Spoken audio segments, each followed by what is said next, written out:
கிறிஸ்துவிலே ஆண்டவரட்சமா இயேசுவின் நாமத்தினாலே இந்த நாளிலே தேவ சமூகத்தை கூடி வந்திருக்கிற உங்கள் யாவருக்கும் நன்றி நான் தெரிவித்துக் கொள்கிறேன். கர்த்தருடைய அவரை ஆசீர்வதித்து அவர்களுடைய வழி நடத்துவார்.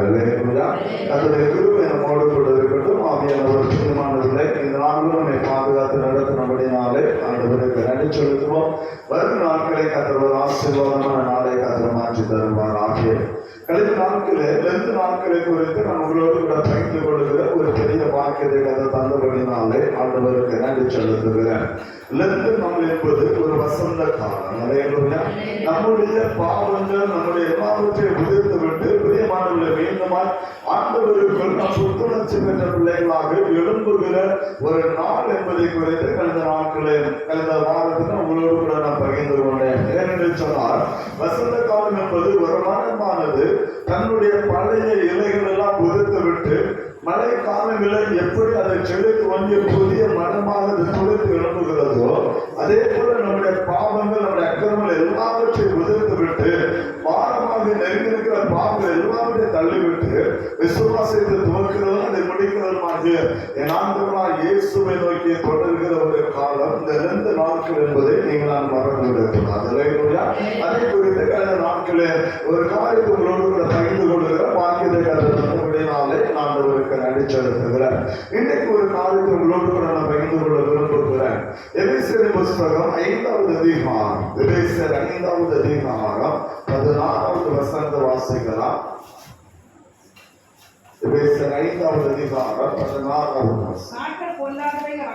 நாட்கள் பொல்லாதவைகளானதா காலத்தை பிரயோஜனப்படுத்திக் கொள்ளுங்கள். வேதம் கற்றுக் கொடுக்கிற ஒரு மகிமையான ஒரு காரியம் என்னவென்று சொன்னால் அழகச் சொல்ல நாட்கள் பொல்லாதவைகளாக இருக்கிறபடினாலே காலத்தை நீங்கள் என்ன செய்ய வேண்டும்? பிரயோஜனப்படுத்திக் கொள்ள வேண்டும். இந்த 2 நாட்கள் நீங்கள் பிரயோஜனப்படுத்திக் கொள்ளுகிற ஒரு நாளை நீங்கள் மாற்றிக்கொள்ள வேண்டும். 2 நாட்களில் ஏதோ உணவுகளை வெறுத்தோம், ஏதோ ஆரோக்கியத்தை வெறுத்தோம், ஏதோ கொஞ்ச நேரம் தெய்வ சமூகத்தை காத்திருந்தோம் என்று சொல்லி வாழ்வுகளுக்கு இந்த 2 நாட்களை நீங்கள் பிரியமானவர்களை நீங்கள் பிரயோஜனப்படுத்திக் கொள்ள வேண்டும் என்று சொன்னால் அது உங்களுக்கு ஆசீர்வாதமான ஒரு நாளாக இருக்கும் என்பதை மறந்து விடக்கூடாது. இந்த நாள் கர்த்தர் நமக்கு தந்த ஒரு கிருபையின் காலம், ஒரு கிருபையின் நாள். இந்த காலத்தை ஆவிக்குரிய வளர்ச்சிக்கு நீங்கள் கொண்டு போகிற ஒரு காலமாக நீங்கள் மாற்றிக்கொள்ள வேண்டும். ஏனென்று சொன்னால் வருடத்தில் ஒரு முறை சபை அனுசரிக்கிற ஒரு நாள் இந்த 2 நாள் 40 நாட்கள். எனவே இந்த நாளை பிரியமானவர்கள் ஆவிக்குரிய வளர்ச்சிக்கு உங்களை கொண்டு போகிற ஒரு காரியமாக நீங்கள் மாற்றிக்கொள்ள வேண்டும். அப்படி என்று சொன்னால் இந்த நாட்களை பிரியமானவர்களே உங்களுடைய ஆவிக்குரிய வாழ்க்கையை பாதிக்கிற அல்லது உங்களுடைய பரிசுத்தத்தை பாதிக்கிற சகலவற்றை எல்லாவற்றையும் கண்டறிந்து எல்லாவற்றையும் உதவி தள்ளிவிட்டு நீதியிலும் பரிசுத்தத்திலும் நீங்க வளர்ந்து கனி கொடுக்கிற ஒரு காலமாக இந்த நாளை நீங்கள் மாற்றிக்கொள்ள வேண்டும். நீதியிலும் பரிசுத்தத்திலும் நீங்க வளர வேண்டும். அதுதான் இந்த நாட்கள். அதுதான் கர்த்தர் நம்ம ஆண்டவருக்கு கொடுக்கிற ஒரு கனி. ஏனென்று சொன்னால் மரத்தை நட்ட ஆண்டவர் அதிலே கனி என்ன செய்யலாம்? எதிர்பார்க்கிறார். அதுதான் நீங்க புரிந்து கொள்ள கர்த்தர் நம்மை தந்திருக்கிறார். அல்லது சபைங்கிற அந்த தோட்டத்தில் உங்களை என்னை கர்த்தர் மரமாக நிறுத்தை நாட்டி வைத்திருக்கிறார் என்று சொன்னால் இந்த சபை கனி கொடுக்க வேண்டும் என்பதுதான் தேவனுடைய விருப்பம். அது கனி கொடுக்கிற ஒரு மரமாக இருக்க வேண்டும். அதுதான் சபையில நம்முடைய மேன்மையான ஒரு காரியம். எனவே பிரியமானவர்களே இந்த 2 நாள் என்பது நம்மை ஆராய்ந்து ஒரு நாளாக இருக்க வேண்டும். நம்மை ஒரு விஷயம் ஆராய்ந்து நம்முடைய ஆவிக்கிற வாழ்க்கையை பிரியமான குண்ட பண்ணுகிற அல்லது ஆவிக்கிற வாழ்க்கையில நம்மை பின்மாறி போது பண்ணுகிற சகல காரியங்களை உதவி தள்ளிவிட்டு நீதியிலும் பரிசுத்திலும் பிரியமானவர்களே நீங்கள் வளர்கிற பிள்ளைகளாக இருக்க வேண்டும். மாத்திரமல்ல அதில் நீங்கள் கனி கொடுக்கிற ஒரு மரமாக நீங்கள் மாற வேண்டும் என்று சொல்லி ஆண்டவர் பார்த்து கேட்கிற ஒரு காரியம். அதுதான் இந்த 2 நாட்கள். எனவே நாம் பவுல் சபைக்கு சொல்லும் போது நாட்கள் பொருளாதாரங்களாக இருக்கிறபடினாலே காலத்தை நீங்கள் பிரயோஜனப்படுத்திக் கொள்ளுங்கள். இது கடைசி காலத்தை வந்திருக்கிறோம். உலக நாடுகள் பிரியமானவர்கள இன்னைக்கு அந்த கடைசி நாட்கள் அது எதிர்பார்த்து கொண்டிருக்கிற ஒரு காலம். அதனுடைய படைப்பு நீங்க பார்த்தீங்கன்னா தெரியும். கடந்த நாட்கள விண்வெளியிலிருந்து இறங்கி வந்து நம்முடைய விஞ்ஞானி அந்த பெண்மணி சொன்ன ஒரு வார்த்தை, ஒரு நாள்ல 16 சூரிய உதயத்தை அவர் பார்த்து கொண்டிருந்தாங்க. நம்ம ஒரே ஒரு சூரிய உதயத்தை தான் பார்க்கணும். அப்படிதான் காலைல கிழக்கு உதிச்சு மேற்கரை செய்யுது மறைந்து விண்வெளியில 16 ஒரு நாள் 16 சூரிய உதயத்தை அவர் கண்டு கொண்டார். யோசித்து பாருங்க, கர்த்தருடைய படைப்பு இந்த உலகம் முழுவதும் அவருடைய காரியங்கள் எப்படி இருக்கிறது நாம் அறிந்து கொள்ளலாம். நிறைய அப்படிப்பட்ட காலம் புதியமானது ஆண்களுடைய படைப்பு அவ்வளவு மேன்மையானது, ஒரு மகத்துவமானது. அவருடைய படைப்புகளில் விசேஷமானவர்கள் நீங்களும் நான். நிறைய கர்த்தர் நம்மை படைப்பு அவருடைய சபை என்கிற ஒரு தோட்டத்தில் நம்ம வைத்திருக்கிறார். அந்த சபைங்கிற தோட்டத்திலே கர்த்தர் வைக்கிறது மாத்திரமல்ல, அவர் இந்த தோட்டத்திலே மரணமாக நம்மை நட்டு என்ன செய்கிறார்? அவர் தண்ணீர் பாய்ச்சுகிறார். எனது வசனத்தினால் அவர் பிரியமான உரமிடுகிறார். வசனத்தினால் அவர் உரமிடுகிறவராக இருக்கிறார். ஆவின் அபிஷேகத்தை அவர் ஊற்றுகிறவராக இருக்கிறார். எல்லாவற்றையும் அவர் செய்கிறார். கற்களை அவர் எடுத்து போடுகிறார். பாவம் என்கிற காரியங்களை எடுத்து போடுகிறார். எடுத்து போட்டு அந்த மரம் வளர்ந்து கனி கொடுக்க வேண்டும் என்று சொல்லி கர்த்தர் விரும்புகிற ஒரு காலம் இது. கர்த்தருக்காக கனி கொடுக்கும்படியாக ஆண்டவர் எதிர்பார்த்து கொண்டிருக்கிற ஒரு காலம் இது. வேதம் சொல்ல நல்ல கனி கொடாத மரம் வெட்டுண்ட அக்கினிக்கு இரையாக்கப்படும். எனவே தான் நீங்கள் நான் கனி கொடுக்கிற மரமாக மாற இந்த லெந்த நாட்களை நீங்கள் பிரயோஜனப்படுத்திக் கொள்கிற பிள்ளைகளாக நீங்கள் இருக்க வேண்டும். அப்படிப்பட்ட ஒரு பிரியமான ஒரு 4 காரியத்தை உங்களோடு நான் பகிர்ந்து கொள்ளும்படியாக இருக்கிறேன்.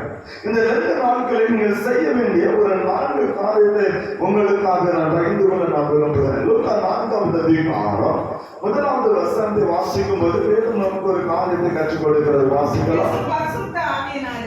இயேசு பரிசுத்த ஆவியினாலே நிறைந்தவரா கொண்டு போகப்பட்டு 40 நாள் சோதிக்கப்பட்டார். வேதம் சொல்லுகிறது அவர் பரிசுத்த ஆவியினாலே வனாந்தரத்துக்கு அவர் கொண்டு போகப்பட்டார். பரிசுத்த ஆவியானவர் ஆண்டவராகிய இயேசுவை அவர் என்ன செய்கிறார்? அவர் வனாந்தரத்துக்கு கொண்டு போகிறார். எதற்காக? 40 நாள் ஜெபிக்கும்படியாக.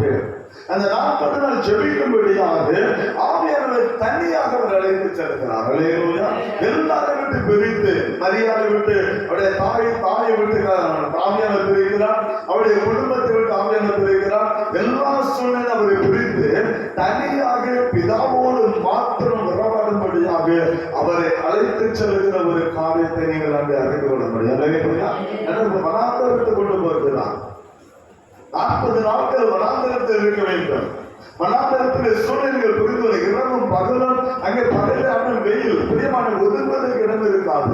இரவிலே நிழல் பிரியமான இருண்டு, ஒரு வனாந்தரமான ஒரு இடம். அங்கே எந்த ஒரு வீடு எந்த ஒரு காரியமும் கிடையாது. ஆண்டவர் தனியாக 40 நாள் அங்கே இருந்தார். அவரை கொண்டு போனது ஆவியானவர். எதற்காக? தன்னை பலப்படுத்தும்படியாக பிரியமானவர்கள அவர் அங்கே கொண்டு போகிறதை நாம் பார்க்க முடியும். ஆண்டவர் பாதத்திலே 40 நாட்கள் அவர் உபவாசம் அவர் ஜெபிக்கிறார். 40 நாட்கள் தேவ சமூகத்தில் ஆண்டவருடைய பாதத்துல அவர் உட்கார்ந்து அவர் ஜெபித்து ஆவியானவருடைய வல்லமை அவர் பெற்றுக் கொண்டபடியால் தான் அவர் வெளியே வரும்போது சாத்தானை ஜெயிக்கிறவராக அவர் மாறினார். சாத்தானை ஜெயிக்கிறவராக மாறினார். அதே போல பிரியமானவர்கள இந்த 2 நாட்களை நீங்கள் தனித்து ஜெபிக்க நீங்கள் கற்றுக்கொள்ள வேண்டாம். 2 நாட்களை நீங்கள் தனித்து நீங்கள் ஜெபிக்க கற்றுக்கொள்ள வேண்டும். இந்த நாட்களை நீங்கள் உங்களுக்காக நீங்கள் பிரயோஜனப்படுத்துகிற ஒரு நாளை நீங்கள் மாற்றிக்கொள்ள வேண்டும். அந்த நாளை நீங்கள் மாற்றிக்கொள்ளும் போது அது உங்களுக்கு ஒரு ஆசீர்வாதமான நாளாக இருக்கும். அந்த நாள் சாத்தானை ஜெயிக்கிற ஒரு நாளாக இருக்கும். அந்த நாள் நீங்கள் தனித்து எந்த அளவுக்கு ஆண்டுடைய சமூகத்தை ஜெபிக்கிறீங்களோ, தனித்து எந்த அளவுக்கு தேவ சமூகத்தை நீங்கள் நேரத்தை செலவிடுங்களோ, அது இந்த உலகத்தை ஜெயிக்கிற ஒரு நாளாக இருக்கும். அதுதான் வேதம் கற்றுக் கொடுங்க. நம்ம சொல்லலாம், ஐயா நான் குடும்பமாக இருக்கிறேன், என் மனைவி பிள்ளைங்க இருக்கிறாங்க. ஆண்டவராகிய இயேசு அவர் கல்யாணமாக தனியாக ஒரு இல்லைன்னு போலாம். நான் எப்படி ஜெபம் பண்ணுவேன்? என் பிள்ளைகளுடைய காரணத்தை பார்க்கணும், என் மனைவியுடைய காரணத்தை பார்க்கணும், என் குடும்பத்துடைய சூழ்நிலை அப்படி, என் குடும்பத்தை நான் கவனிக்கணும். ஒரு எண்ணம் நமக்குள்ள உருவாகி கொண்டுதான் இருக்கிறது. வேதத்தை வாசிக்கும் போது ஆதியாகமம் 3வது அதிகாரம் 22வது வசனத்தை வாசிக்கும் போது வேதம் நமக்கு ஒரு காரியத்தை கற்றுக் கொடுக்கிறது. ஆதியாகமம் 3வது அதிகாரம் 22வது வசனத்தை வாசிக்க, பின்பு தேவனாகிய கர்த்தர் நன்மை தீமை அறியத்தக்கவனாய் 5வது அதிகாரம் ஆதியாகமம் 5வது அதிகாரம் 22வது வசனம் வாசிக்கலாம்.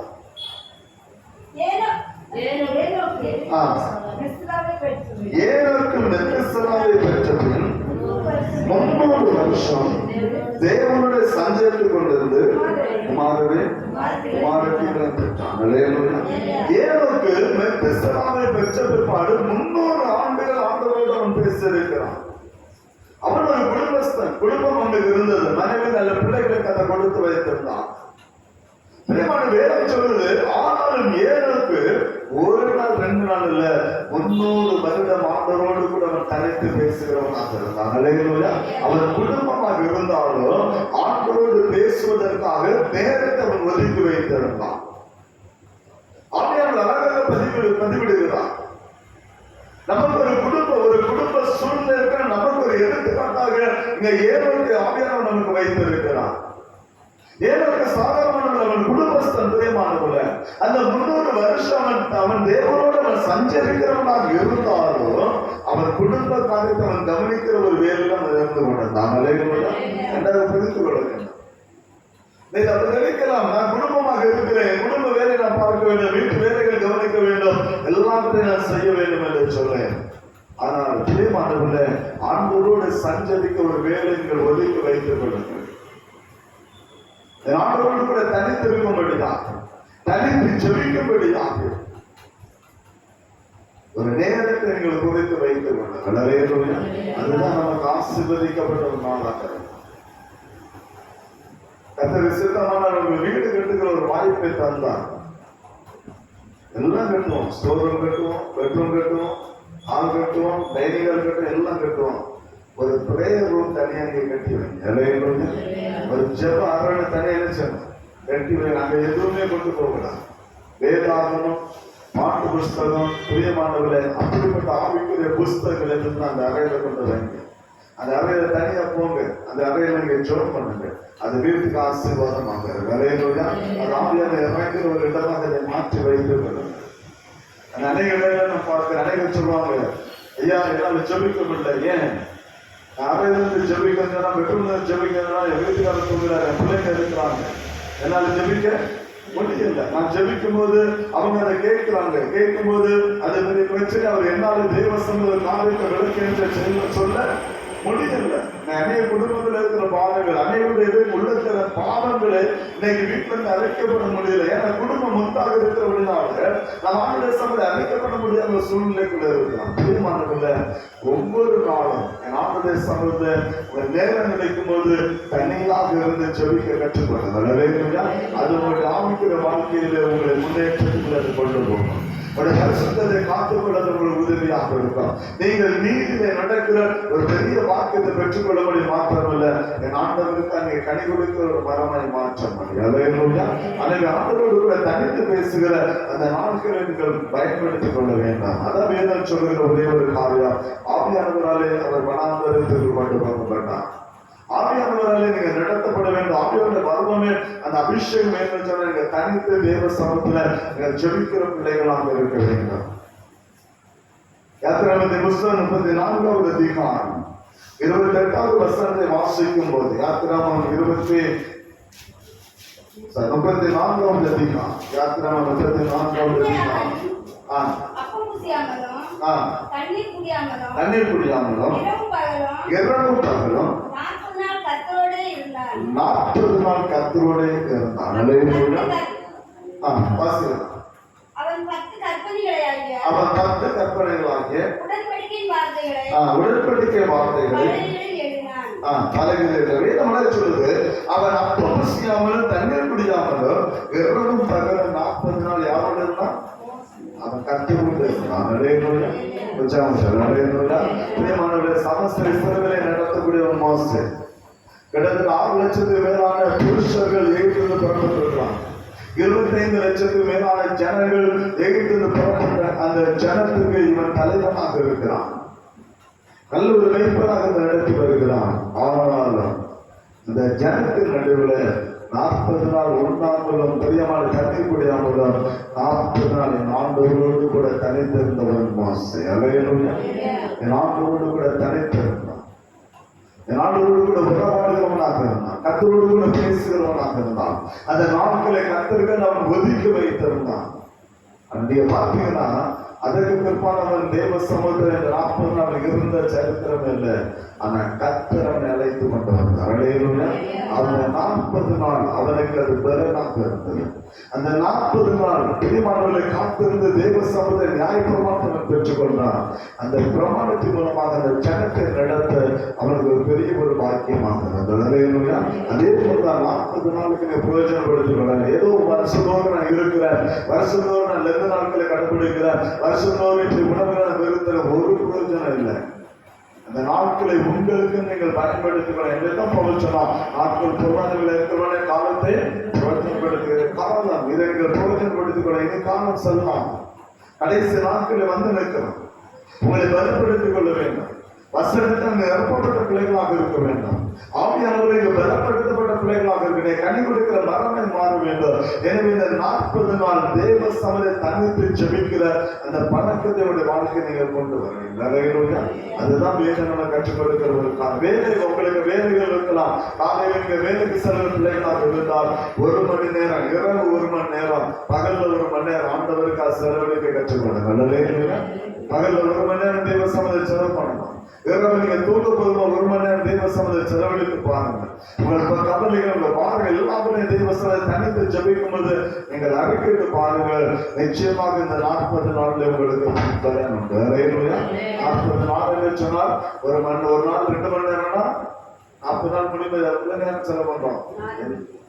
80 மணி நேரம் செலவு பண்றோம்.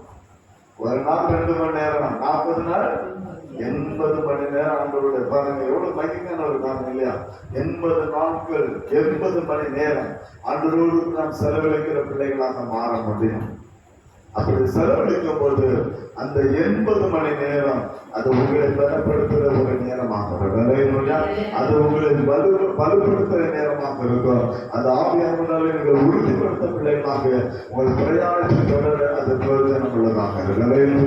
இரண்டாவதாக இந்த 40 நாள் தனித்து நீங்கள் ஜெபிக்கிறது மாத்திரமல்ல, உங்களை சோதித்து ஆராய்ந்து அறிகிற பிள்ளைகளாக உங்களை மாற்றிக்கொள்ள வேண்டும். தற்பரிசோதனை செய்கிற பிள்ளைகளாக இருக்கிறவர்கள் மாற்றிக்கொள்ள வேண்டும். ஆண்டவராய் இயேசு தம்முடைய சிஷ்யரை பார்த்து கேட்டார், ஜனங்கள் என்னை யார் என்று சொல்லுகிறார்கள்? ஆண்டவரை சோதித்து அறிகிறார். ஜனங்கள் என்னை எப்படி பார்க்கிறாங்க? என் மீது என் ஜனங்களுடைய பார்வை எப்படி இருக்கு என்று சொல்லி ஆண்டவர் சிஷ்யரை பார்த்து கேட்டார், ஜனங்கள் என்னை யார் என்று சொல்லுகிறார்கள்? சிலர் எளிய திருவிழா என்று சொல்லுகிறார்கள், சிலர் எளிய சொல்லுகிறார்கள். அப்பதான் ஆண்டவர் கேட்கிறார், நீங்க என்ன எப்படி பார்க்கறீங்க? பேதுரு சொன்னார், ஜீவனுள்ள தேவனுடைய குமாரன் என்று நான் பார்க்கிறேன். தற்பரிசோதனை உங்களை சோதித்து பார்க்கிற பிள்ளைகளாக இருக்கிறீங்க. சங்கீதனை தாவீது அதை கூட தெளிவாக எழுதுகிறான். சங்கீதம் 139வது சங்கீதம்,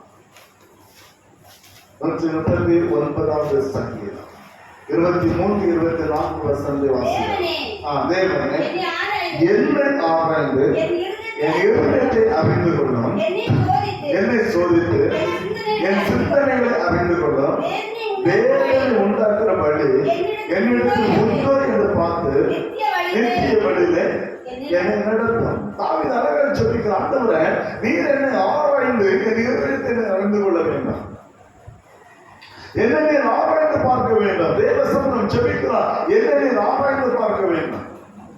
நான் எப்படி இருக்கிறேன், வாழ்க்கை எப்படிப்பட்டதாக இருக்கிறது, என்ன நீர் ஆராய்ந்து பார்க்கிறது மாத்திரமல்ல. அடுத்த வசனம் சொல்லுகிறார், வேதனை உண்டாக்குற வழி என்னிடத்தில் உண்டு என்று பார்த்து என்னை நித்திய வழியை நடத்தும். அநேக நேரங்களை கத்தனம் வேதனைப்படுத்துகிற பிள்ளைகளாக மாறிவிடுகிறோம். நம்முடைய பாவம், நம்முடைய அக்கிரமங்கள், நம்முடைய செயல்பாடுகள், நம்முடைய எண்ணங்கள், நம்முடைய சிந்தனைகள் பிரியமானவர்கள கர்த்தருக்கு விரோதமான காரியமாக அது செயல்பட்டுக் கொண்டே நாம் அறிந்து கொள்ள முடியும். தாவீது தேவசமூகத்தை ஜெபிக்கிற அபிஷேகம் பண்ணப்பட்டவன் தான், தேவனால் தெரிந்து வைக்கப்பட்டவன் தான், சமஸ்த இஸ்ரவேல் ஆளுகிற சகல அதிகாரத்தை கட்ட கொடுத்து வைத்திருந்தான். ஆண்டவருக்காக ஒரு ஆலயத்தை கட்ட வேண்டும் என்கிற எண்ணத்தை உடையவனாக இருந்தான். பிரியமானவர்கள் இவ்வளவு காரியங்கள் செய்திருந்தாலும் தாவீதுடைய சிங்காசனம் நிறைவேறப்படுத்துவேன் என்று ஆண்டவர் சொன்னாலும் அவன் ஆண்டவருடைய சமூகத்தை ஜெபிக்கிறதாக கேட்ட, ஆண்டவரே வேதனை உண்டாக்குற வழி எனக்கு உண்டோ என்று சொல்லி என்னை ஆராய்ந்து பாருங்க, என்னை ஆராய்ந்து பார்க்க, என்னை சோதித்து பார்க்க வேண்டும். அப்படி வேதனை உண்டாக்குற வழி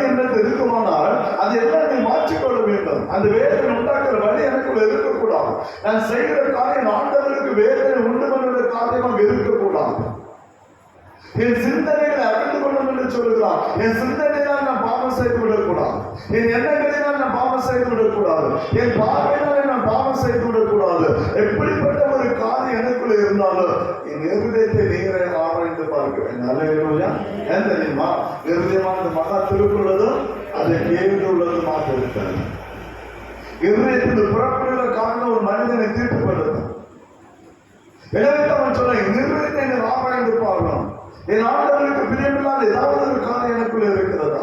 கர்த்தர் வெறுக்கிற, கர்த்தர் அனுமதிக்கிற காரியங்கள் எனக்குள்ள இருக்கிற என்பதை கொடுத்து அங்கு ஆராய்ந்து பார்க்கும் என்று சொல்லி அவன் அழகாக சொல்லுகிற ஒரு காரியத்தை நான் பார்க்க முடியும். எனவே ஆண்டவராய் இயேசு சொன்னார் மத்தேயு 7:3, நீ முதல்ல உன் கண்ணில் இருக்கிற உத்தரத்தை உணராம உன் சகோதர கண்ணில் இருக்கிற திரும்பை பார்க்கிறது என்ன? நம்ம அப்படிதான் அனைவருடைய வாழ்க்கை தான். நான் செய்கிறதுதான் நியாயம், அடுத்தவங்க செய்யறதுதான் நியாயம். எங்க போனா நம்ம தப்ப நினைக்க வளர்ந்துருக்கிறோமா? நினைக்க வளர்ந்துருக்கிறோமா? ரெண்டு சண்டை பண்ண வச்சுக்கோங்க. நம்ம பிள்ளைகளும் இன்னொரு பிள்ளையும் சண்டை பண்ண வச்சுக்கோங்க. நம்ம என்ன நடந்திருக்காங்க நம்ம பிள்ளை சொல்லணும், நம்ம தப்பு நியாயப்படுறது. அதே நேரத்தில் அந்த பிள்ளைகளுக்கு என்ன நடந்துருக்காங்க அது சொல்லணும். நான் ஒண்ணுமே பண்றேன், அது தன்னை நியாயப்படும். நம்ம காரியம் அப்படிதான். நம்மளை நியாயப்படுத்தி மற்றவங்க என்ன செய்வோம்? குற்றவாளியா நிறுத்தணும். நல்லா புரிஞ்சுக்கிறேன். ஆனா ஆண்டவர் சொன்னது முதல்ல உன் கண்ணில் இருக்கிற உத்தரத்தை பாரு, முதல்ல ஒன்றை பாரு. அதான் நான் சொன்னா என்ன ஆராய்ந்து பாரு. முதல்ல நம்ம ஆராய்ந்து பார்க்கிறோம். கர்த்தருடைய பார்வை நான் எப்படி இருக்கிறேன், ஆண்டுடைய சந்தனை எப்படி இருக்கிறேன், என்னுடைய செயல்பாடு எப்படி இருக்குது, என் எண்ணங்கள், என் சிந்தனைகள், என் பார்வை, என்னுடைய செயல்பாடுகள், வாயில் புறப்பட்ட வார்த்தைகள், என் ஆண்டுடைய சந்தனை எப்படி இருக்கிறது நம்மை ஆராய்ந்து பார்க்க வேண்டும். மற்றவர்களை குற்றவாளிகளாக ஒரு நாள் நம் இருக்கிற பிள்ளைகளாக மாறக்கூடாது. நாமே குற்றவாளியை நிற்கும்போது மற்றவர்களை குற்றப்படுத்த அந்த காரணம் செய்யக்கூடாது. நமக்குள்ள அநேக விதமான பாவங்கள் அக்கிரமங்களை வைத்துவிட்டு மற்றவர்களை குற்றவாளியை ஒரு நாள் தீர்ப்பு செய்யக்கூடாது. நியாயத்திற்கு செய்கிறது அவர்கள்தான். நம்ம கையில நியாய தீர்ப்பு சில தவறு இல்லை. ஆனா நம்ம நியாயம் இருக்கோம், மற்றவங்க நியாயம் இருக்கிறோம். யோசித்துப்பா, நமக்கு வேண்டப்பட்டவங்க அவ்வளவு சப்போர்ட் ஆகும். 1000 தப்புனாலும் எனக்கு விட்டு கொடுக்க மாட்டான். ஆனா அது என்ன வேணும், என் சொந்தம், என் பந்தம். கத்தருடைய காலில் அப்படி எதுவுமே இல்லை. யூதாசோட சொன்னாரு, விரட்டி விட்டு தான் பஸ்காவை என்ன செஞ்சார். யோசித்துப்பான், தேவாலயத்துடைய சாட்டையை எடுத்தார். தன்னால் நடத்தப்படுவது ஜனமாக இஸ்ரவேல் ஜனங்கள் செய்த பாவத்துக்கு தகுந்த தண்டனை கொடுத்தாமல் கர்த்தர் விட்டது இல்லை. நம்முடைய ஜனத்தை அவர் அடித்து முறைக்கணும். அவர் தகுப்பன், அந்த பிள்ளை அந்த தவறு செய்வதை நம்மை சிக்ஷிக்கிறான், நம்மை தண்டிக்கிறான். அந்த தவறு செய்வது நம்மை தண்டிக்கிறான். நீங்க ஒரு பெரிய தப்பு பண்ணிட்டு வீட்டுல போய் ஒரு மணி நேரம் பைபிள் எடுத்து படிச்சு பாருங்க. அந்த பைபிள் கூட என்ன செய்யும்? பேசும். அந்த பைபிள் உங்களை தூண்ட விடாது. நம்ம தப்பு பண்ணிட்டு நேரம் வீட்டுல முறைங்கனால்தான் நமக்கு தெரியுமா நீங்க தப்பு பண்றீங்க. வீட்டுல ஒரு பைபிளை படிச்சு பாருங்க. அந்த பைபிள் உங்களை தூண்ட விடாது. அது பேசிட்டே இருக்க தப்பு அதுதான் வேதம். அதான் கத்தர். வேதத்தின் வழியை கத்தனமோடு கூட பேசணும். ஆனா ஆண்டோட சமத்தை அறிக்கை பண்ணி பாருங்க. ஆண்டோட பெரிய தப்புன்றாண்டவரை மன்னிச்சுன்னு சொல்லி அறிக்கை பண்ணி பாருங்க. அதற்கு பிற்பாடு சமாதானம் உள்ளத்தினால ஆலையிலேயே அவர் சிரிச்சிக்கிற தேவன். எனவே கபதிமானவர்கள அதான் ஆண்டவரை ஏசுக்கான முதல்ல உன் கண்ணில் இருக்கிற துன்பத்தை உணராம உன் சகோதர இருக்கிற கண்ணில் இருக்கிற துன்பை பார்த்து நீ பார்க்கிறது என்ன? எனவேதான் பிரியமானவர்கள் தேவ சமய காத்திருக்கிற பிள்ளைகளாக இருக்கிறோம். தாவீது தவறு செய்தான். புரியாமலே மனைவி தனக்காக அவன் அபகரித்துக் கொண்ட போது ஆண்டவர் சும்மா இருக்கவில்லை. புரியாமலே மனைவி தனக்காக அவன் எடுத்துக்கொண்ட போது கர்த்தர் அவனை சும்மா விட்டு விடவில்லை. வேதம் சொல்லுகிற இங்க அறிந்து கொள்ள முடியும். 1 சாமுவேல் புஸ்தகம் பிரியமானவர்களே 12வது அதிகாரம் 9, 10 வசனத்தை வாசிக்கும் போது ஆண்டவர் நாத்தான் தீர்க்கதரிசியை அனுப்பி வைக்கிறார். நாத்தான் தீர்க்கதரிசியை அனுப்பி வைத்து அவருடைய பாவத்தை உணர்த்துகிறார் ஆண்டவர். 12வது அதிகாரம் முழுவதும் படிச்சு பார்த்து அந்த பாவத்தை உணர்த்தின போது தாவீது சொன்னார், நான் பாவம் செய்தேன் என்று சொல்லி அந்த பாவத்தை அவர் அமைக்கப்படுகிற ஒரு காரியத்தை நாம் பார்க்க முடியும். தாவீது பாவம் செய்வதற்காக சும்மா இருக்கவில்லை. அவருடைய பாவத்தை உணர்த்தபடி ஒரு தீர்க்கதரிசியை அனுப்பி வைத்தார். அந்த தீர்க்கதரிசி அவருடைய பாவத்தை உணர்த்தின போது, பாவம் உணர்த்தப்பட்ட போது தேவ சமூகத்தில் அறிக்கைப்படுகிற பாவம் செய்தேன் சொல்லி அறிக்கைப்படுகிறான். அதுதான் பிரியமான கர்த்தர் ஊழியர்களை தருவதற்கு காரணம் தான். நான் பாவம் செய்யும் போது கர்த்தர் பாவத்தை வெளிப்படுத்துகிறார். நீங்க என்ன பாவம் செய்ய என்ன தெரியுமா? நீங்க பாவம் செய்திருக்க என்ன பாவம் எனக்கு தெரியுமா? எனக்கு தெரியுமா? தெரியாது. நீங்க பாவம் செய்ய நம்ம கூட இருந்தா தெரியும். ஆனா பலிபீடத்துல வரும்போது அந்த பிரசங்கத்தை நாங்கள் பண்ணும்போது எங்களுக்குள்ள ஆவியான வெளிப்படுகிறார். அந்த பாவம் வெளிப்படுத்தப்படும். அந்த பாவம் செய்யணும் சொல்றா கூட என்ன புத்தி நீங்க செய்வது என்ன எனக்கு தெரியுமா? நாம கூட பார்க்கலாம், நாம கூட பார்க்கலாம். ஆனா நீங்க என்ன சொல்றீங்க? கூட என்ன புத்தி பேசுறாரு எனக்கு தெரியுமா? தெரியும். தாவீது செய்த பாவம் நாத்தானுக்கு தெரியுமா? தெரியும். ஆவியானவர் அனுப்பி வைக்கிறார். அவன் தாவீதுடைய பாவத்தை வெளிப்படுத்துகிறான். நீங்க அந்த பாவம் என்று சொல்லு, அந்த பாவத்தை செய்தவன் நீதான் என்று சொல்லு, நேரடியாக பேசுகிறான். நாத்தானுக்கு பாவத்தை உணர்ந்தவன தேவ சமூகத்தை அவன் அறிக்கை பண்ணுகிறான். அப்படி பிறந்ததுதான் சங்கீதம் 51. அவனுடைய பாவ அறிக்கை. அப்போஸ்தலன் பவுல் சொல்கிறார் பிலிப்பியர் 3வது அதிகாரம் 6வது வசனத்துல, நியாயப்பிரமாணத்தின்படி நான் குற்றம் சாட்டப்படாத, நியாயப்பிரமாணத்தின்படி நான் குற்றம் சாட்டப்படாத என்று அவன் எழுதுகிறான்.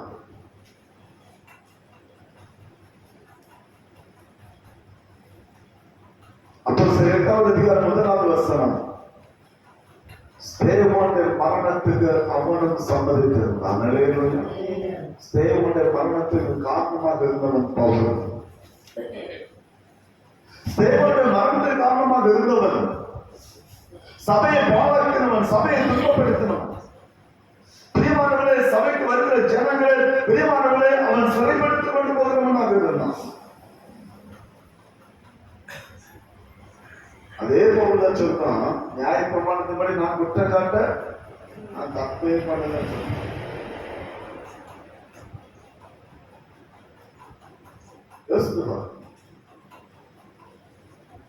அதே போலதான் சொன்னான், பாவிகளும் பிரதான பாவி நான் என்று எழுதினான். ஏன் நியாய பிரமாணத்தின்படி குற்றம் சாட்டப்படல? தேவனுடைய மரணத்துக்கு காரணமாக கர்த்தருடைய சபை பாமாட்டினது. ஆண்டவர் இயேசுவை ஆராதிக்கிற ஜனங்களை துன்பப்படுத்தணும். ஆனா சொல்ற நியாயப்பிரமாணத்தை குற்றம் சாட்ட கடல்ல ஏன் எழுதணும்? நியாயப்பிரமாணம் சொல்லுகிறது யாத்திரை 20வது அதிகாரம் 3வது வசனம், என்னை உனக்கு வேறு தேவர்கள் உண்டாயிருக்க வேண்டும். யெகோவா தேவனை தேவன் என்பதை அறிந்தவன் பவுல். ஆண்டவரால் இயேசுவை அவன் ஏற்றுக்கொள்ளல, தேவனுடைய குமாரனை அவன் ஏற்றுக்கொள்ளல. எனவே நியாயப்பிரமாணத்தின்படி ஸ்தேவான் ஆண்டவரால் இயேசுவை அறிக்கைப்படவனாக இருந்தான். ஆண்டவரால் இயேசுடைய சீஷனாக அவன் வாழ்ந்து கொண்டிருந்தான். 12 சீஷன்ல ஒருவன் அல்ல, ஆண்டவர் ஏற்றுக்கொண்டவருடைய சீஷர்கள் அநேகம் பேர் அவன் ஒருவனாக வாழ்ந்து கொண்டிருந்தான். எனவே தான் பிரியமானவர்களே, ஸ்தேவானுடைய கொலைக்கு அவன் காரணமாக இருந்தாலும் நியாயப்பிரமாணத்தின்படி அவன் செய்தது சரி. அல்லேலூயா. ஏன்னா இயேசுவை தவிர்த்து பிதாவாகிய தேவன் வேற தேவன் இல்லை என்பது அவங்க வாதம். அப்போஸ்தலர் 9வது அதிகாரத்துல தான் ஆண்டவர் பவுலை சந்திக்கிறார். அல்லேலூயா. 8வது அதிகாரத்தில் அவன் சவுலுடைய மரணத்துக்கு காரணமாக இருக்கிறான். 9வது அதிகாரத்தை ஆண்டவர் சந்திக்கிறார். அதற்கு பிற்பாடு ஆண்டவரை இயேசுவுக்காக பக்தி வைராக்கியம் ஓடினவன் பவுல். அல்லேலூயா. ஆண்டவருக்காக ஓடினான். அதான் சொன்னா 3வது அதிகாரத்துக்கு 3 சொன்னா நியாயப்பிரமாணத்தை நான் குற்றம் சாட்டப்பட்டான். அதே பிலிப்பியர் 3வது அதிகாரம் 11வது வசனம் சொல்லுகிறான், என் ஆண்டவரை அறிகிற அறிவுக்காக எல்லாவற்றை நஷ்டமாக விட்டுவிட்டு குப்பையாக எண்ணுகிறேன். அல்லேலூயா. அங்கே ஆண்டவராய் இயேசுவை அவர் முக்கியத்துவப்படுத்துகிற ஒரு காரியத்தை நான் அறிந்து கொள்ள முடியும். எனக்கு புரியமானவர்களே, தேவ சமூகங்களை ஆராய்ந்து அறிகிற பிள்ளைகளாக மாற வேண்டும். உங்களை ஆராய்ந்து நீங்கள் பார்க்கிற பிள்ளைகளாக மாற வேண்டும். ஆராய்ந்து பார்த்து உங்களை தேவ சமூகங்களை அர்ப்பணிக்கிற பிள்ளைகளாக மாற வேண்டும். உங்களுக்குள் இருக்கிற பாவங்கள், அக்கிரமத்தின் கிரியைகள் எல்லாவற்றிலும் நீங்க விடுதலாக்கப்படுகிற நாளாக நாட்களை இதை மாற்றிக்கொள்ள வேண்டும். அதுதான் எந்த நாளுடைய மகிமை. எனவே தாவீது சங்கீதம் 19 அவன் சொல்லிக்க ஆண்டவரே, துணிகரமான பாவங்களை இன்னைக்கு விலக்கி பாதுகாத்துக் கொள்ள, துணிகரமான பாவத்தை நான் செய்யக்கூடாது, பரிசுத்த ஆவியான ஜென்மையானவர்களை நடத்த வேண்டும். 12-13 வசனத்தை சொல்லலாம். துணிகரமான பாவனை செய்யக்கூடாது, என்னை விலக்கி பாதுகாத்துக் கொள்ளும் என்று சொல்ல ஆண்டுடைய சமூகம் ஜெபிக்கிற ஒரு காரியத்தை நாம் அறிந்து கொள்ள முடியும். எனவே பிரியமானவர்களே, 2 நாள் என்பது முதலாவது நான் சொல்றேன், ஆண்டவரோடு நீங்கள் தனித்திருக்கிற பிள்ளைகளாக இருக்க வேண்டும். 2வது பிரியமான உங்களை நீங்கள் ஆராய்ந்து பார்க்கிற நேரமாக இருக்க வேண்டும். 3வது நீங்கள் தேவத்தை தியானிக்கிற நேரமாக இதை மாற்றிக்கொள்ள வேண்டும். வசனத்தை தியானம் ஏதோ சும்மா வம்பளக்கூடாது, பக்கத்து வீட்டு கதை பேசக்கூடாது, பக்கத்து வீட்டுல போய் நான் 2 நாள் நான் ஜோம் பண்றேன், 1 மணி நேரம் ஜோம் பண்ணு, பக்கத்து வீட்டுல போய் பக்கத்து வீட்டு கதை பேசக்கூடாது. நல்லா புரிஞ்சுக்கணும். அந்த நாள் நீங்கள் தேவனுக்கு நீங்கள் பயன்படுத்துகிற ஒரு நாளாக இருக்கலாம். கர்த்தர் எனக்கு நாட்களை தந்தார். வட இந்தியாவில் இருக்கும்போது பிரியமானவர்களை, இரவு நேரமான காலை ஊழியத்தில் நாங்கள் செல்வோம். இரவு மாத்திரம் எங்களுக்கு நேரம் கிடைத்தது. மின்சாரம் கிடையாது, மின்சாரமே எங்களுக்கு கிடையாது. நாங்கள் இருந்த போது மின்சாரம் மட்டன விளக்கு, சிம்மனை விளக்கு வச்சிருக்கோம். அந்த சிம்பனை வழக்கில் அன்றைக்கு வேதத்தை கற்றறிந்ததால் இன்னைக்கு அந்த வேதம் எனக்கு பிரயோஜனம் உள்ளதாக இருக்கிறது. அங்கே கற்றிருந்தோம். நான் நேரத்தை அதற்காக செலவிட நைட்டு அந்த சிம்மனை வழக்கில் பயன்படுத்தோம். சில நேரம் பயில் படிச்சுட்டே இருக்கும், பயில் படிக்க அது போயிட்டே இருக்கும். அது ஆராய்ந்து பார்க்க அது வித்தியாசம் போயிட்டே இருக்கும். திடீர்னு பார்த்தா வெளியே அடிபம்புல தண்ணி அடிக்கிற சத்தம் கேட்கும். அப்புறம் வெளியே கதை சொன்னா நேரம் விடிச்சிடும். நைட்டு உள்ள வேறு தியானம் பண்ணிருந்தாங்க. அடிவங்கள சவுண்ட் கேட்கும். 5 மணினா அங்க ஒரு பிரதர் வந்து வேலைக்கு போறாரு. 10 ஹிந்து ஃபேமிலினா அவர் வேலைக்கு போறதுக்கு 6 மணிக்கு பஸ் அதை பிடிக்கணும். அந்த அடிவங்களை குளிக்கிறதுக்காக அவர் வந்து இருப்பார், தண்ணி அடிப்பார். அப்ப தண்ணி அடிக்க பார்த்தாதான் நேரம் படிச்சு. கர்த்தரை சொன்னது வேதத்தை ஆராய்ந்து அறிகிற உங்கள் நேரத்தை செலவழிக்கிற பிள்ளைகளாக இருக்க வேண்டும். தாவீது என்ன சொல்லுகிறார்? சங்கீதம் 119:42 வாசிக்கலாம். சங்கீதம் 119:148. சங்கீதம் 119:148. உம்முடைய வசனத்தை தியானிக்கும்படி குறித்த ஜாமங்களுக்கு முன்னே என் கண்கள் விழித்துக் கொள்ளும். அவன் சொல்றான், உங்களுடைய வசனத்தை வாசிக்கும்பதற்காக இல்ல, பிரமாணத்தை வாசிப்பை தியானிக்கும்படியாக, உங்களுடைய வசனத்தை நான் தியானிக்கும்படியாக குறித்த ஜாமங்களுக்கு முன்னே என் கண்கள் என்ன செய்யும்? விழித்துக் கொண்டு. ராஜா, நாட்டை ஆளக்கூடிய ராஜா, 1000 பிரச்சனை அவன் தள்ளிதரும். 12 கோத்திரங்கள் ஆளணும். 12 கோத்திரங்கள் ஆளக்கூடிய ஒரு ராஜா. பிரியமானவர்களே, 1000 நாட்டு பிரச்சனையுடைய மனதில் ஓடிக்கொண்டே இருக்கும். அநேக காரியங்கள் அவனுக்குள்ள ஓடிக்கொண்டுதான் இருக்கும். ஆனா அந்த தாவீது சொன்ன ஆண்டவரே, உடைய வசனத்தை தியானிக்க என் கண்கள் குறித்த ஜாமத்தில் என்ன செய்யும்? விழித்துக் கொள்ளும். அது தூங்காது, அது விழித்துக் கொள்ளும். ஏன்னா உங்களுடைய வசனத்தை தியானம் பண்ணணும். என் கண்களுக்கு தெரியுது உங்களுடைய வசன தியானம் அது விழித்துக் கொள்ளுது. அதுக்கு மேல என் கண்ணை தூங்க விட மாட்டேங்குது. நமக்கு அப்படி இல்லை. வரட்ட விட்டு நல்லா வரணும். 9 மணி தான் ஸ்கூலுக்கு போனா 7 மணி தான் வரணும். 7 மணி தான் அங்கே உருட்டு 8 மணி அடுப்பு பார்த்துருக்கோம். அவன் 8 மணி ஆனாலும் சொன்னான், நம்ம சாப்பாடு இன்னும் மகிழ்ச்சி சொன்னாங்க. அப்ப இருக்கு சோமனம் கிடையாது, பைபிளாசியம் கிடையாது, ஒண்ணும் கிடையாது.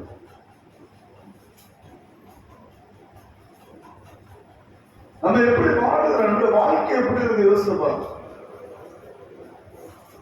அவன் சொல்றான், வேதத்தை தியானிக்கும்படி, கர்த்தருடைய வேதத்தை தியானம் செய்ய என் கண்கள் விழித்துக் கொள்ளும். 1000 காரியங்கள் எப்படி ஓடினாலும், 1000 காரியங்கள் இருந்தாலும் ஆண்டுடைய வசனத்தை தியானிக்க பிரியமானவரின் கண்கள் விழித்துக் கொள்ளும். அல்லேலூயா.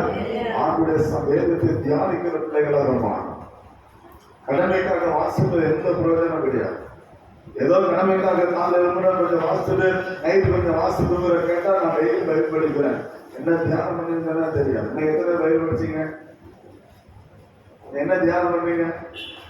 படிச்ச பகுதி என்ன பகுதி?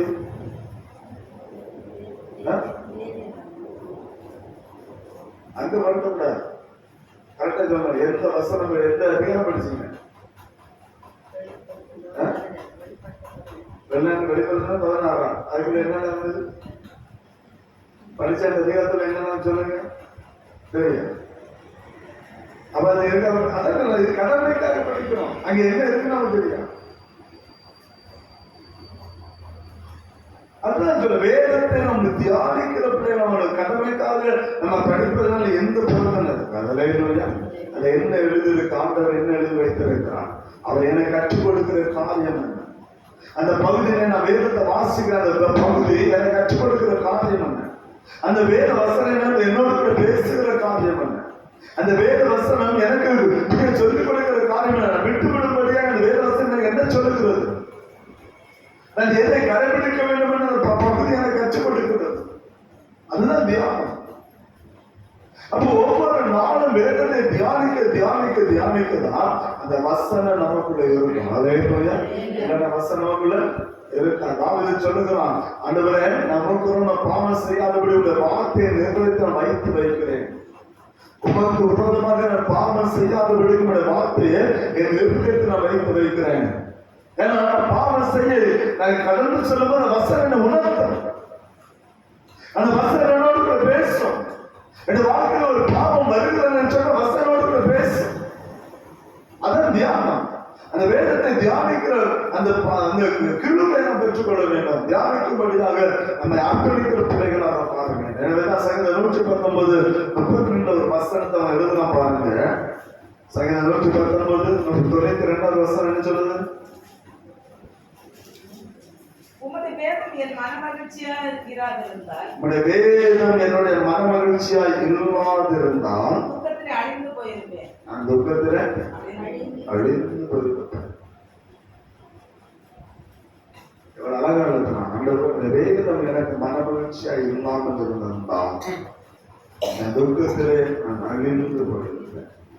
அவனுடைய பாடங்கள் துக்கங்களை நெருக்கும் போது இந்த வேதம் மாத்திரமே அவனை ஆற்றி பேச்சு அரவணைக்கிற ஒரு காரியமாக இருந்தது. ஏன் தெரியுமா? தினமும் தியானிக்கிற அந்த வசனம் அவன் துக்கத்தில் இருக்கும் அந்த வசனம் அவனை ஆற்றி பேச்சினது. அந்த வசனம் அவனை புதியமான பலப்படுத்தினது. அந்த வசனம் அவனை உருவாக்கினது. அந்த துக்கத்தை மாற்றப்பட அந்த வசனம் அவனுக்கு கிருபையாக இருந்தது. எனவே தான் எழுதுகிறான், உங்களுடைய வேதம் என் மனமகிழ்ச்சியாக இல்லாத இருந்தான். அதாவது மனமகிழ்ச்சியாக இல்லாது இருந்தான் என் துக்கத்தை நான் அழிந்தது.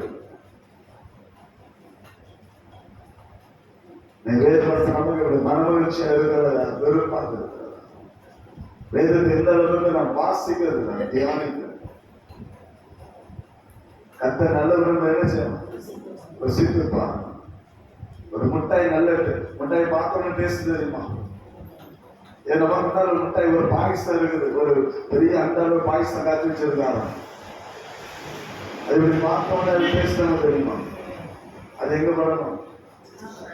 சாப்பிட நாக்குல படம்.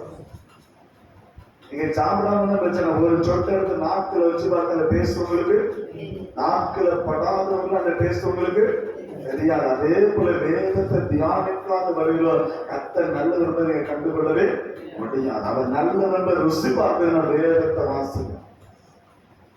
வேதத்தை தியானம் பண்ணாதான் கர்த்தர் நல்லவர் என்பதை நான் புரிந்து கொள்ள முடியும். அந்த வேதத்தை தியானிக்க தியானிக்கதான் எங்க வாழ்க்கையில கர்த்தர் எவ்வளவு நல்லவராக இருந்தார் என்பதை நான் அறிந்து கொள்ள முடியும். அவரை டேஸ்ட் பண்ணி பார்க்கணும். சும்மா நான் ஆண்டவரை நேசிக்கிறேன் அப்படி இல்லை. அவரை டேஸ்ட் பண்ண ஒவ்வொரு நேரமும் அவரை டேஸ்ட் பண்ணி பார்க்கணும். அதை டேஸ்ட் பண்ணா வேதத்தை நீங்கள் தியானிக்கிற பிள்ளைகளாக மாறும். எனவேதான் சங்கீதம் 19:7 சொன்ன ஆண்டவரே, உடைய வேதம் என் ஆத்துமாவை உயிர்ப்பிக்கும். நம்முடைய வசனம் என் ஆத்துமாவை உயிர்ப்பிக்கும். என் ஆத்மா உயிர் வரணும்னு சொன்னா, என் ஆத்மாவில் ஒரு புத்துணர்ச்சி வரணும் சொன்னா நம்முடைய வசனத்தில் மாத்திரமே முடியும்.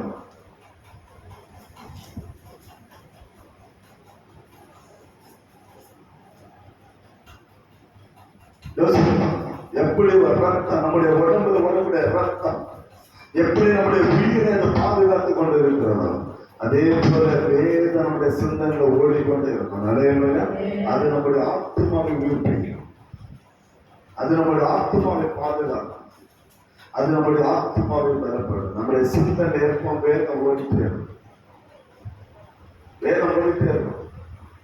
அதான் வேதம் நம்ம கற்றுக் கொடுக்கிற ஒரு மகிமையான ஒரு பலத்த காரியம். நான்காவது கடைசியாக வேதம் சொல்றது நாம் செய்ய வேண்டிய காரியம் மனம் திரும்பி ஒரு புது வாழ்க்கை வாழ நம்மை அர்ப்பணிக்கிற பிள்ளைகளாக மாறுங்க. நல்ல மனம் திரும்புவது அனுபவம்.